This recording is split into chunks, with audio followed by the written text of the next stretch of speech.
Добрый день, дорогие друзья. Мне хотелось бы так вас поприветствовать, потому что за ту неделю, что мы здесь, мы все очень подружились. Я всех вас очень полюбила.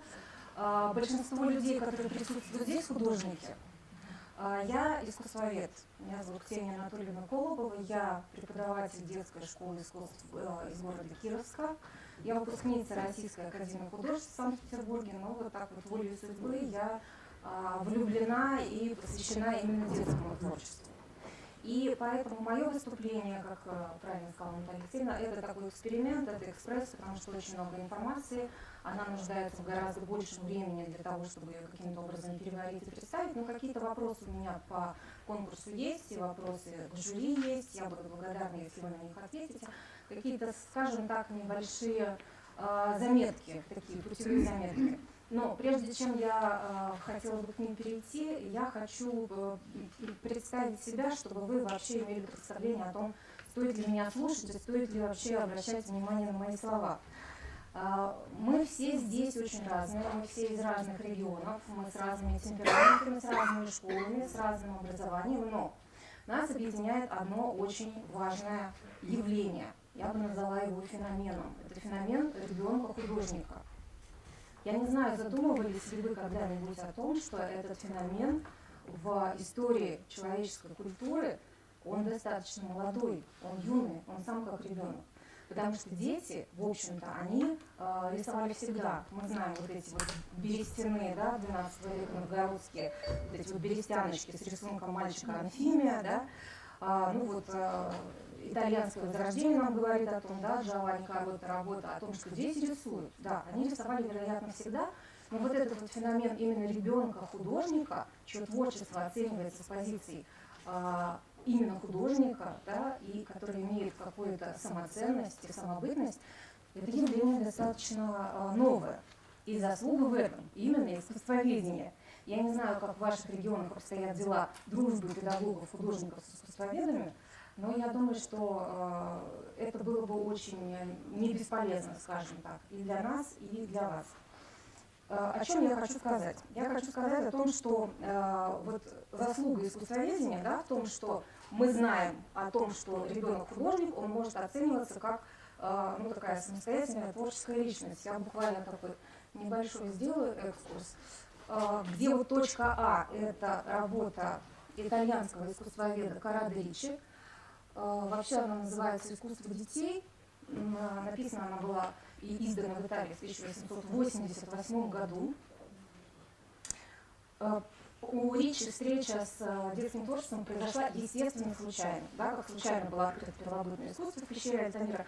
Точно так же Коррадо Ричи был застигнут сильным ливнем, он спрятался в арке, и пока он там стоял пережидал, он увидел стену, изрисованную детскими какими-то каракулями. Он это увидел, он это отметил и решил, что надо этим заняться. Он этим занялся, у него на это ушло 5 лет. Спустя 5 лет, в 1887 году в Италии была издана книга, которая называлась «Искусство детей». А в 1911 году она была переведена на русский язык, издана в Москве. Вот это издание сейчас я вам показываю. В русской вот такой истории она называется «Дети художники». Я один разворот вам хотела бы показать с этой книги.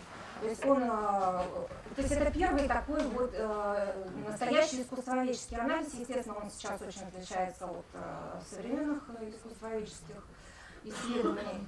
Но он ценен именно тем, что это была такая вот, для меня, да, точка А в изучении детского искусства.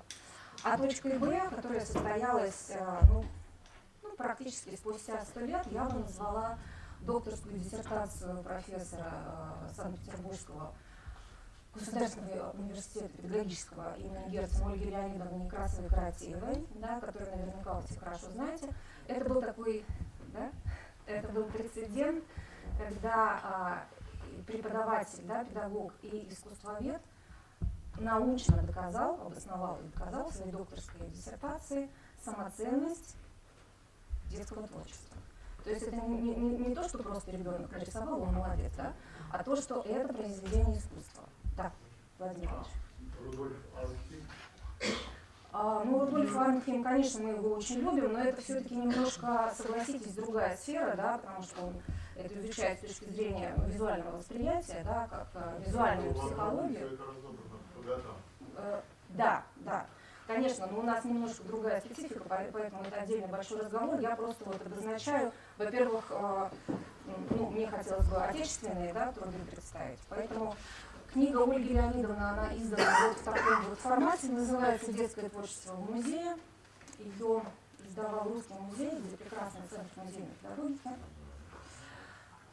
И там все очень легко, просто, доступно, изложено. Очень рекомендую, если вы не знакомы с этой книгой. Она есть в интернете, в свободном доступе, в формате PDF.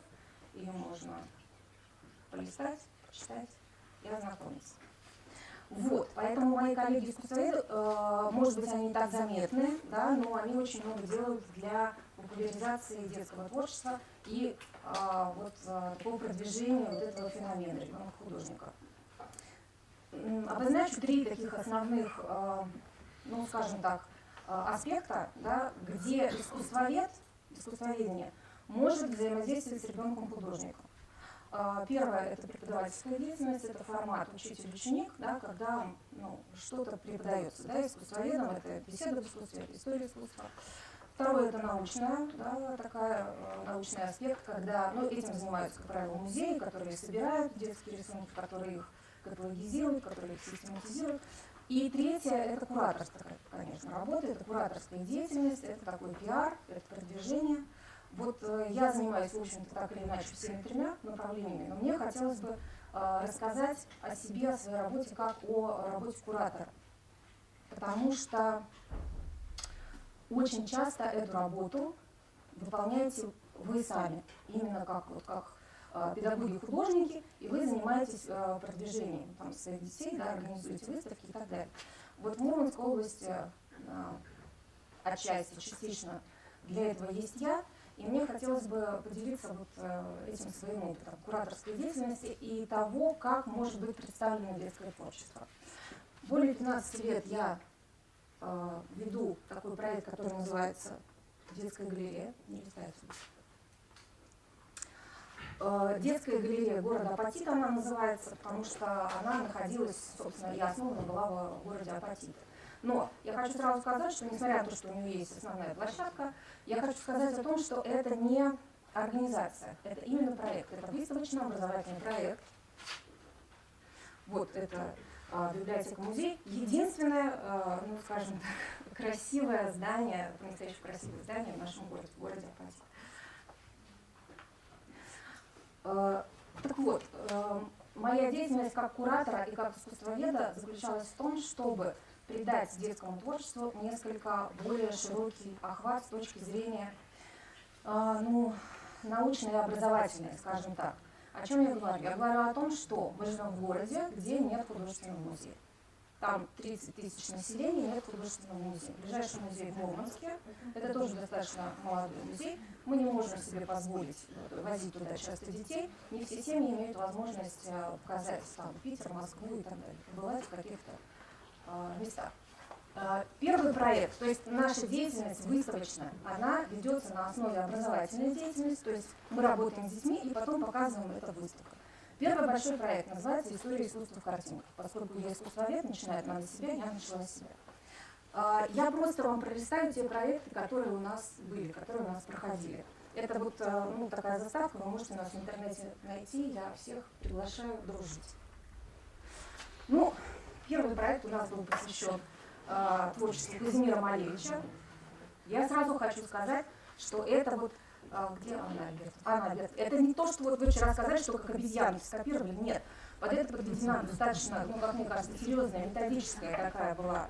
То есть мы изучаем какие-то конкретные вещи, а это результат изучения этих вещей. Нам удалось создать вот такую книжку, я ее с удовольствием оставляю вам, поэтому у кого будет желание, вы сможете с ней ознакомиться, там все эти тексты есть. Итак, Казимир наш, как выяснилось, не только наш любимый Северинович Малевич. Это, кстати, автопортрет, не поверите. Это автопортрет, потому что работа называется «Я веду красную конницу». Это мальчик изобразил себя в кино. Это другая несколько работ, но мальчиков, естественно, привлекает эта вещь. Это Андрей Матис. Здесь в видеоряде будут попадаться афиши, я сейчас по этому поводу скажу одно слово буквально. Детский галерея – это проект, который показывается Мурманским областным художественным музеем на постоянной основе. У нас в год от 3 до 6 проектов реализуется, то есть Мурманск нас приглашает и дает нам возможность в своих стенах показать то, что мы делаем. У Матисса мы работали в разных техниках. Нас, конечно, интересовал декупаж, да, много было разговоров про коллажи и прочее. Это, конечно, Пабло Пикассо, где тоже есть нам много о чем сказать. У нас был отдельный проект по синему периоду Пабло Пикассо, где мы много говорили про синий цвет. Вообще мы очень много говорим про цвет с детьми. Ну, это, как вы понимаете, Густав Климт. Проект назывался «Золото Густава Климта». Это тоже автопортрет. В этих проектах участвуют разные дети, от мала до велика, скажем так. Ну, естественно, это тоже наш всеми любимый Марк Шагал, которого мы просто обожаем, дети его обожают. У нас есть такое задание, оно называется «Что любит Марк Шагал». Я показываю им картинки, они исписывают альбомный лист, то есть там до 40 слов. Мы, наверное, столько не увидим, не придумаем, потом они на эту тему делают какие-то картинки. Все, что я вам показываю, было показано в стенах Мурманского областного художественного музея в течение последних 10 лет.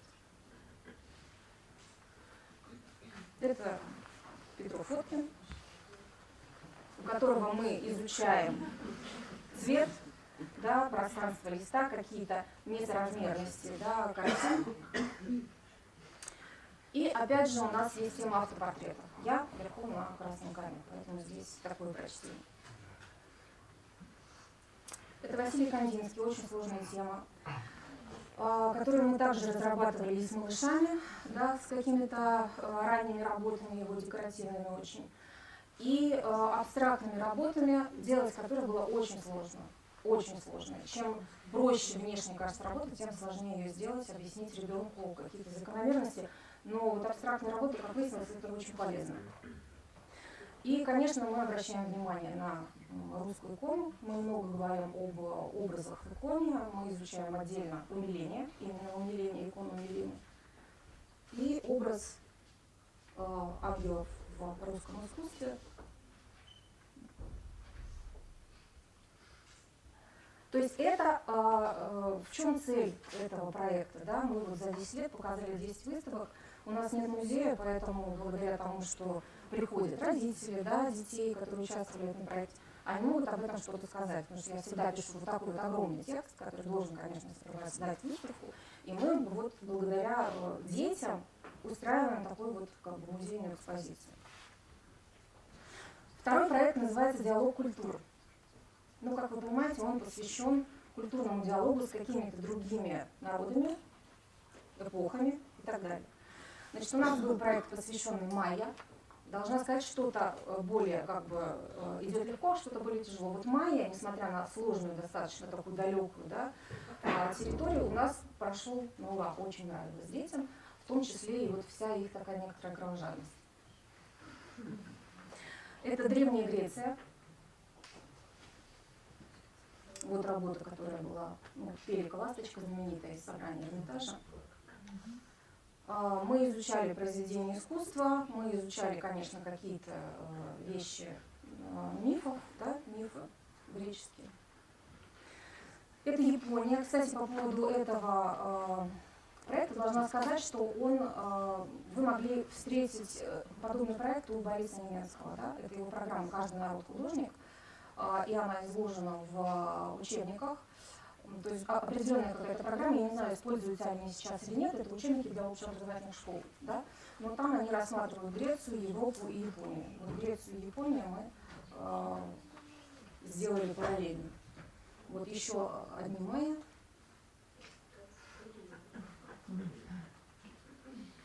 Это, конечно, наши самские сказки, потому что я из того края, где самое это... Тут народ коренной. Вчера был, кстати, Международный день самов. Если вдруг здесь не сам, я вас поздравляю. С этой темой у нас был опыт международного проекта «Россия и Финляндия в гостях у сказок». Тоже благодаря подвижникам, естественно, с двух сторон. Суть его была в том, что Мы читали детям финские сказки, они рисовали, в том числе эпос Калевала, конечно, да, это вот иллюстрация Калевали. А на той стороне Финляндии были преподаватели, которые читали им русские сказки, и они, вот эта работа ребенка 13 лет нашего, это работа 13 лет ребенка финского. Ну, это Северокозлец. Да, они сами выбирали сказки, мы им ничего не говорили, но нам, тем не менее, были очень интересные работы, и это действительно совершенно какой-то другой взгляд. Да. Мы изучаем, конечно, достаточно плотно отечественную культуру. Я вам только афиши, наверное, покажу. Значит, был проект, посвященный храму, русскому луку. А кто вам афиши делает? Вот эти афиши, которые я показываю, это Мурманск. Это, к счастью, делают они, а вообще, конечно, это делаю я. Ну, как могу, насколько я могу сами. Это дизайнерский отдел Мурманского областного художественного музея. Третий проект. Значит, по поводу диалога культур, я думаю, тут в принципе все понятно. Цели задачи понятны, мы достаточно серьезно над ним работаем. Благодаря тому, что мы его показываем, тоже обычные простые люди, широкая публика нашего города могут ознакомиться с какими-то странными континентами. Третий наш проект – это проект «Персона». Мне кажется, очень важно знакомить ребенка с какими-то личностями, да, которые нас самих каким-то образом задевают. Да. Это ученые, это поэты, это какие-то подвижники, да. Значит, вот у нас был проект, посвященный Ломоносову. Вот так вот, в общем, выглядела экспозиция. То есть это достаточно большие проекты, там 40-50 работ участвуют. От 30 до 50 работ. Это, не знаю, вы знали или нет, мне интересно узнать. Гумилев, да, Николай Степанович Гумилев. Это мой любимый поэт, поэтому, к сожалению, всем школам пришлось читать как Зайкина Гумилева.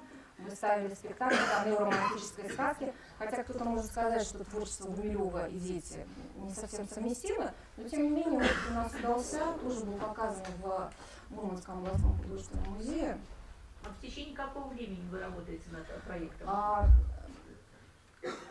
Ну, наверное, это 2-3 месяца. Вот так, 2-3 месяца, да. Плюс подготовка к выставке, потому что это все надо оформить, это тоже все делается нашими руками, вставить в рамы, развесить, это все на нас, да. Все это делаем. Вот эта работа поближе.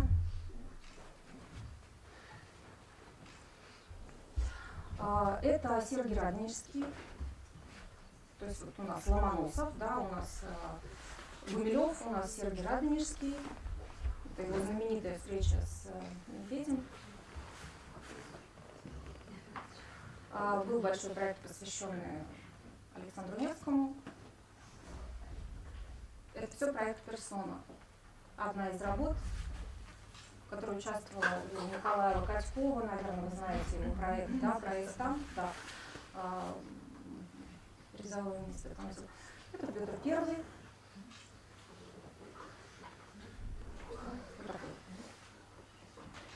И еще один проект, да. И последний проект, 4-й проект, это «Ребенок и книга».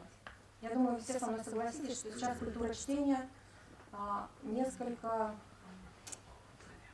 ну, оставляет желать лучшего, скажем так, да. Детям просто некогда читать, дети не ориентируются в литературе, причем должна сказать, что это уже на уровне второго поколения.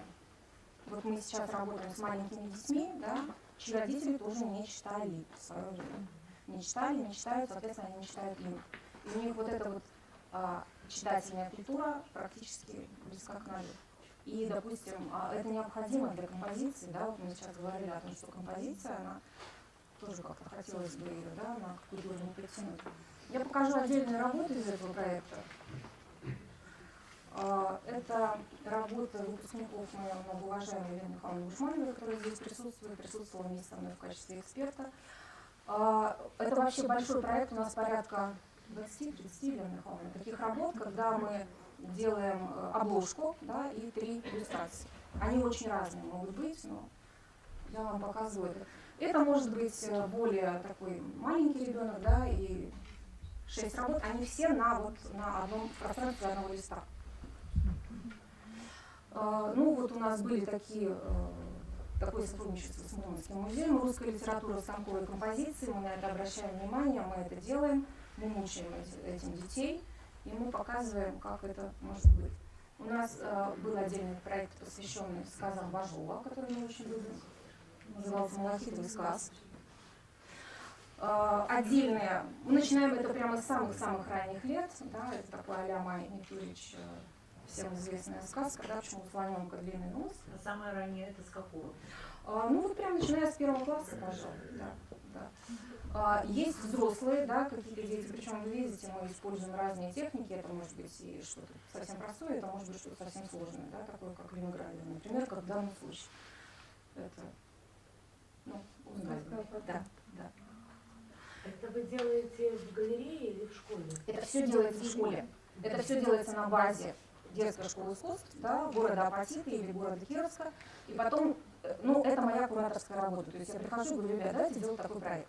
Я потому что знаю детей, всех, они все у меня учатся, они все мои ученики, я знаю преподавателей, и я знаю, что и как будет хорошо. Кто хорошо сделает глиняную гравюру, кто сделает хорошо графику, и как мы это все соберем, и как мы это все покажем. Пока это срабатывает схема, пока она получается. У нас был мой любимый мой проект, посвященный временным советам Григория Остера.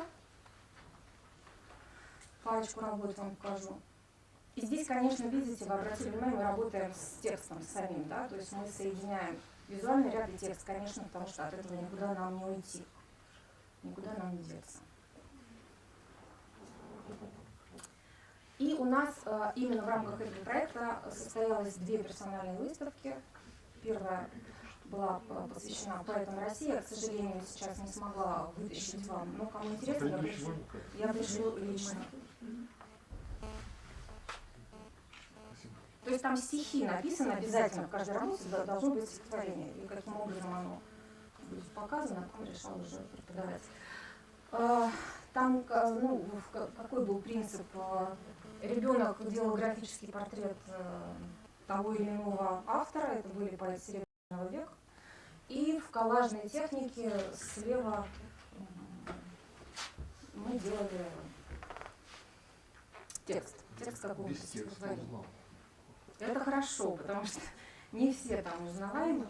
Но это был уже взрослый ребенок, практически там выпускница. И была еще одна выставка, посвященная рассказам Николая Носова. К сожалению, тоже не могу вам показать, они чудесные работы. Маленького совсем автора. Вот я такую фотографию нашла, его. 7 лет. Вот, это здесь ему там, около 3. Вот.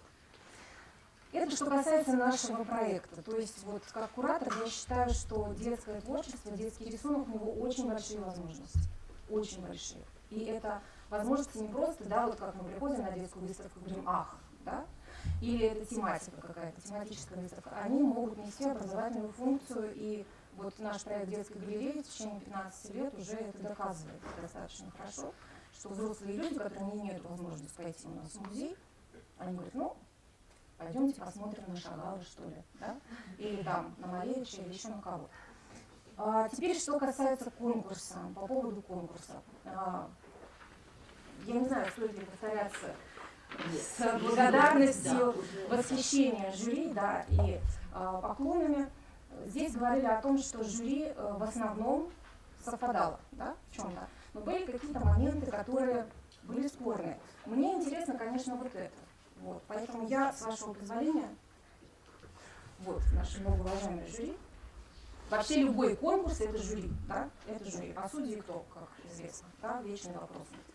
И несмотря на то, что жюри в основном совпадало, были и внутри жюри какие-то разногласия, разночтения, я попала, поскольку у меня тоже не было возможности постоянно следить за работой жюри, у меня был вопрос, например, лично у меня. Эта работа заняла 2-е место в категории 9-10 лет в свободной теме, да, или в графике, по-моему, в графике. Графика, наверное. Да. И она лежала на полу среди других работ, она у меня вызвала вопрос. Потому что я, как эксперт, который отсмотрела до этого 5000 работ, мне казалось, что это так сложно выбрать. И вот это не к тому, что она плохая, да, или еще какая-то, просто я вот такими наметками говорю о том, что бросилось в глаза мне. По поводу этой работы, и мы всегда как бы тут неизбежно говорим о вопросах критериев оценки, да, детского творчества. Владимир Иванович вчера поднимал эту тему. Мне жаль, что мы до нее не дожили, потому что это всегда интересно. Я тоже участвую в жюри многих конкурсов, иногда нам выдают протоколы, где уже эти критерии прописаны. У меня был такой анекдот, когда я пришла в один конкурс, смотрю на критерии, думаю, господи, какой идиот их вообще составлял. И потом выяснилось, что этот идиот я, потому что я несколько лет назад их сама, собственно говоря, составила. То есть это вот у меня в голове это может меняться, да? И вот я тут долго размышляла на эту тему, и я к своему личному выводу пришла, не знаю, согласитесь со мной или нет, о том, что основной критерий оценки детской работы – это выразительность, это образ, да? То есть это своего рода влюбленность. Когда ты смотришь на работу и говоришь, ах, ты в него влюбляешься, да? И вот это вот важно. А потом мы уже начинаем смотреть там учитель не учитель, ребенок не ребенок, линия, цвет, композиция, тут что. И есть такие работы, которые, они вроде бы неправильные, да, но они ах, тем не менее. Вот с этой работой у меня возник вопрос. Лично у меня. На Дельфийских играх вот 3. Да, я их и как раз один из них художественно выразительный. Обязательно, да. Мне кажется, вот это ах, оно должно быть в первую очередь, а потом уже все остальное. Здесь еще такой момент, мы же будем это транслировать потом для преподавателей, да. Значит, дорогие педагоги, я не знаю, есть ли это в ваших конкретно работах или нет, у меня вот такой момент. И относительно вот этой работы, и я просто вам в качестве примера покажу следующую. Ну, вы, наверное, понимаете, о чем я говорю. Я говорю о закрытых глазах персонажа. Мне кажется, вот это такое повальное поветрие появилось достаточно недавно, потому что лет 5 назад его не было. То есть в классической системе нашего образования главный герой, который стоит к вам лицом, да, он не может иметь закрытых глаз. Сейчас это сплошь и рядом. Через эти, видимо, закрытые глаза какой-то пытается там передать настроение, умиление, я не знаю, от восторга до умиления. Лично мне это кажется неправильно. Потому что вообще все искусство, оно в основе своей иконографично. Если даже мы об этом не знаем, каждый сюжет, он когда-то уже был, он что-то обозначает. Так вот, закрытые глаза в истории искусства всегда обозначали смерть. Это как бы вот мертвый человек, не живой, у него нет контакта с вами, да? Глаза, зеркало души, они закрыты. Поэтому вот мое глубокое такое убеждение, тут уж я не знаю, что победит, конечно, наверное, глазки победят, но мне кажется, что все-таки делать этого не нужно. Да, нет, это просто работа, да, она не вошла в область. Их было очень много, мне было, в принципе, все равно, что щелкнуть, да. Хотя я видела и работы победителей тоже с закрытыми глазами, и они мне нравятся. Да, есть и такое. Еще один момент. Выбор жюри, и тут поговорю про графику. Все говорили о том, что в этом году очень сильная графика. Да? Очень сильная графика. И печатная графика очень сильная. Вот об этом. Я хочу, это опять же к выбору жюри. Я хотела бы вам показать две работы, опять же, по поводу которых у меня возник вопрос. Это две работы, они жюрились вместе, это 13 лет. Вот эта работа первое место.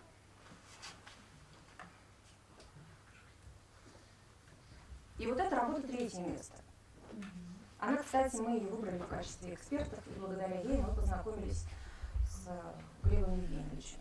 Это работа его ученика. Очень сильная печатная графика. И мне кажется, что, если это возможность конкурса, что имеет смысл, конечно, ее рассматривать отдельно. Потому что это другая работа. Это другая работа руки, а самое главное, это другая работа головы. Почему вот, допустим, формальная композиция в графике выглядит лучше, да? Потому что графика не прощает никакой фальши, она не прощает ничего личного и ничего лишнего, да? То есть там что-то должно быть очень четко выстроено, грамотно, и преподавателям это чудесным образом удалось. Ну вот по поводу выбора, да, я была, честно говоря, немножко удивлена, немножко расстроена. Вот это мое личное такое вот самое главное расстройство касается вот этой работы. Еще, наверное, два момента оговорю очень быстро. Много говорилось учитель-ученик. Почему мы познакомились с Глебом Евгеньевичем? Потому что я схватила эту работу, мне сказали, вот это преподаватель. И я побежала, во-первых, я думала, что это мальчик. Мы же, когда смотрим, мы не смотрим, наоборот, мы же смотрим, да, аверс, не реверс. Выяснилось, что это девочка, да, что у нее очень сильная рука, и я вот к Глебу Евгеньевичу Голову подошла и спросила, понятно, что никогда преподаватель не скажет, что он помогал, да, но тем не менее, он сказал, нет, конечно, у меня все дети все делают сами. Глядя на лицо Глеба Евгеньевича, я ему тут же поверила, что, конечно, тут не забалуешь, тут все сделаешь сам. Вот вопрос учитель-ученик. Я не знаю, задумывались ли вы опять же об этом или нет, просто я об этом все время задумывалась. Мы смотрим на работу, мы как бы смотрим, видим работу ребенка, но ведь она не может состояться без преподавателя. Ведь один и тот же ребенок, который сделает сам и сделает с преподавателем, это разные совершенно люди, это разные совершенно работы. Да? И сколько этого педагога должно быть? Опять же, мы никогда это не узнаем, мы никогда это не угадаем. Я хочу сказать вот что за свою, не очень такую длинную жизнь в этой сфере, это около 20 лет, я знаю всего одного художника, педагога, одного. Это моя коллега Евгения Владимировна Смирнова из детской школы искусств города Апатиты. Чьих учеников я не могу определить по ее. Вот. То есть она как-то в них растворяется без остатка, и каждый ее ученик, он очень индивидуален, он свой, то есть она вытягивает именно индивидуальность ребенка. Это дар. И я хочу вам показать преподавателя, я лично с ним не знакома, это замечательная Инга Поповская из Сыктывкара, которая работала в студии «Радужка». Я нашла ее, такой замечательный, прекрасный художник-график, прекрасный. Не нашла, к сожалению, работу ее детей, но поверьте, они чудесные. Которая ушла из профессии, представьте себе. То есть она ушла из преподавания, она чудесно делала работу с маленькими детьми, потому что она считает, что это ее работа, что это не работа детей, что ее слишком много. Представляете? То есть человек сознательно ушел из преподавания, потому что слишком много ее. А работы были совершенно чудесные. Это работа самой Инги. Поэтому, Инга, если вы меня слышите, пожалуйста, вернитесь. Пожалуйста, вернитесь, насколько я знаю, она в Петербург. Вот такой прецедент я знаю. Предпоследний вопрос плагиата. Да? Очень остро стоит. Хочу обратиться ко всем, кто будет смотреть эту запись. Ребята, лучше не надо. Здесь такие работают люди, которые много знают, много видят. Да? Сейчас в помощи есть программы. Была снята с конкурса замечательная работа, которая в основе своей оказалась перерисовкой с фотографией. Причем смысла в этом не было никакого. Видно, что это хороший ребенок, с хорошей техникой, с хорошей школой, достаточно взрослый. В чем был смысл этого, мы опять же не узнаем, но, к сожалению, так бывает. Я хочу две работы вам показать. Мне вот понравилось очень слово многоуважаемой Елены Михайловны, которая сказала слово преемственность. Преемственность. И это, опять же, вопрос влияния вашего конкурса. Это работа победителя прошлого года, моей коллеги Елены Михайловны. И это работа нынешнего года. Конечно, я не могу сказать, что это плагиат, но некая преемственность, согласитесь, да, некая преемственность, она наблюдается. Ну не из этой работы. Это возможно, да, но таких много. И это согласитесь, это тоже отдельный такой большой вопрос. А работа, кстати, замечательная, гравюра же очень хорошая, да? Извините, вот в этом музее изобразительных искусств имени Пушкина, там дети вот так сидят перед натюрмортом с левого края, вот так смотрят на стол. Вот у Гогена, значит, срисовали все. Там попугаи лежат, вот, натюрморт, попугайчики лежат. А здесь, нет, или фрукты, с попугаем другой, фрукты, и дети вот сбоку, вот, еще левее, вот так они мордашки выставили, смотрят на Ну, мне кажется, от этого не уйти, дорогие коллеги, да, дети должны смотреть, не должны рассматривать. Тут вопрос цензуры, что они смотрят, да, это вопрос цензуры ребенка и вопрос цензуры, конечно, педагога, да. Я хочу сказать вот о чем, на вот этом примере, что мы не на этом примере, а вообще, да, мы столкнулись здесь с тем, что многие участники конкурса, которые не первый год участвуют, да, они знают, что прошло. И на этой основе они что-то делают. Мне кажется, делать этого тоже не нужно. Я хочу закончить свое выступление той работой, которая, по-моему, влюбила в себя, ну, если не всех, то почти всех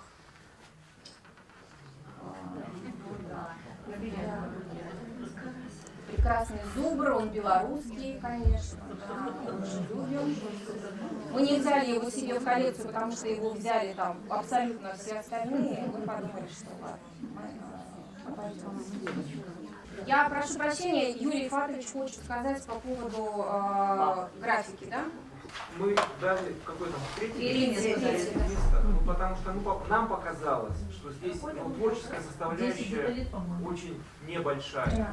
Здесь составляющая ремесла, да, очень на высоком уровне сделана. Но что касается творчества, ну, нам показалось, что Что техника превалирует над образом, да? скорее всего, просто взяли фотографию и фотографию эту перевели, так сказать, в линографию. Он, безусловно, хорошо сделал. Но меня зацепил именно взгляд, меня зацепил именно образ, потому что это очень сложно сделать, согласитесь. Во-первых, это личность человека, во-вторых, это личность близкого человека, и настроение взгляда это может сделать Я далеко сейчас не слышал каждый опять взрослый это слово человек. случайность. Но это же прекрасно. Случайность, вот это открытие всех, случайное в науке. И творческие откровения там, не творческие, но вообще любые открытия, это случайность, озарение, да. А как это можно запрогнозировать, как это можно расписать? Выстреливает не там, где мы ждем. Мы готовим общую почву, мы создаем среду, а где выстрелит, это совершенно непредсказуемо. Как это, кстати, у Аркина прочитал новый очерк по психологии творчества, говорит, интуиция всегда заходит в черном ходу. Ну, на то она и интуиция, конечно. Юрий Фатович, спасибо большое за ваши комментарии. Я вас услышала, я вас поняла. Дело в том, что работа, вы заметите, она ведь не отвергнута, она ценена. Третье место, вообще-то это хорошо. Безусловно. Не могут все быть первыми, не могут все быть вторыми. Все вот эти разделения, первое, второе, третье, это очень условно. И поэтому, в принципе, тут вообще не должно быть никаких претензий. Вот я когда Нет, претензий. Это просто вопрос, да. в любом случае всегда благодарен жюри, потому что, ну, если оценили работу, замечательно, не оценили, ну, значит, что-то мы сделали не так, наверное, да, вот не хватило чего-то. А вот по поводу условности первых, вторых и третьих мест я согласна. И я бы всем, допустим, кто получил третий там, диплом, да, третьей степени, а не первой, хотела бы сказать, это равнозначно, мне кажется. Я еще буду говорить про круглый стол, да? Но у нас, например, мы опять все говорили, меняются, да? И здесь стал вопрос печатной графики. И вот мы приняли предложение жюри, что графику и печатную графику мы будем рассматривать отдельно. Вот какие-то технические и образные вещи печатной графики, они будут в отдельной номинации. То есть это те изменения, которые у нас будут в следующем году. Мне очень понравилось выступление, я сфотографировал все кадры. Дело в том, что в Самаре находится первая в России детская картинная галерея. Но не первая в Советском Союзе. Жанна Адамирян. Вот. Это в Ереване. Кстати, я в ней тоже был в детстве. А я работал в детской картинной галерее 1 год, и потом мы много лет общались с Ниной Васильевной Ивлевой. Она открыла детскую картинную галерею в Самаре, и она известна вообще на всю страну. Я вас приглашаю туда. Спасибо. Вот. Очень интересно, это здание, старинный, модерн, особняк Клотта. У них десятки тысяч работ отобраны. Но вот я возьму на себя смелость сказать, что Нина Васильевна, сейчас бы, если она была здесь, она бы просто тут устроила с вами драку.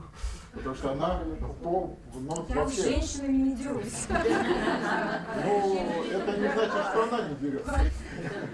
Именно поэтому она оставила пост, потому что она подралась. 80 лет. Да, публично врезала преподавателю. Вот. И пришлось за несколько месяцев до 30-летия детской картинной галереи с ней расстались, потому что она не принесла публичных изменений. Поэтому, вот. Но я знаю, кто бы вас поддержал. Вас бы поддержали в средней московской школе при академии. У них в программе вот эти моменты присутствуют. Ну там технически это все, но со взрослыми объяснением. Вот. И что интересно, парадоксально, я знаю ту школу и ту, и вижу вас, да, и понимаю, что вот как здорово, что есть совершенно разные подходы, и эти подходы могут очень разниться. и победителя не будет. Мы, в среднем московская школа шикарное учебное заведение. Детская картинная галерея тоже. То, что вы делаете и как вы это транслируете, это очень здорово, интересно. Мне хочется с этим позже постараюсь познакомиться ближе. Но я к тому, как одинаково хорошие концепции противоположны и не могут примириться. Я об этом знаю. Что не могут они примириться. И пусть они не примиряются, пусть они сосуществуют. Вот сказали, да, вы не согласны, что это третье, там первое. Есть другое мнение. А я вас примирю, что для нашей аттестации бюрократической, что первое, что третье одинаково.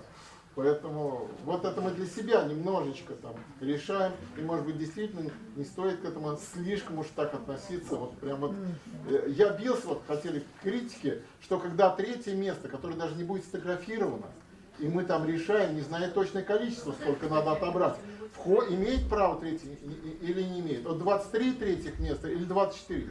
Да жалко, что хоть 25. Ну пусть мы лишние дали. Да и ладно. Ну вот прям вот порваться. За первый, второй, да. Это принцип, это будет отфотографировано, это каждый тыкнет пальцем, спросит, что и почему. А третий, он даже не отфотографирован. Что там мы бились, я не пойму. Тратили свои нервы, силы, время. Вот, а вот послушали бы такие очень интересные семинары. Спасибо. Спасибо, Ксения Анатольевна, очень полезно. Я думаю, очень полезно. Ну, и я надеюсь на дружбу. Да,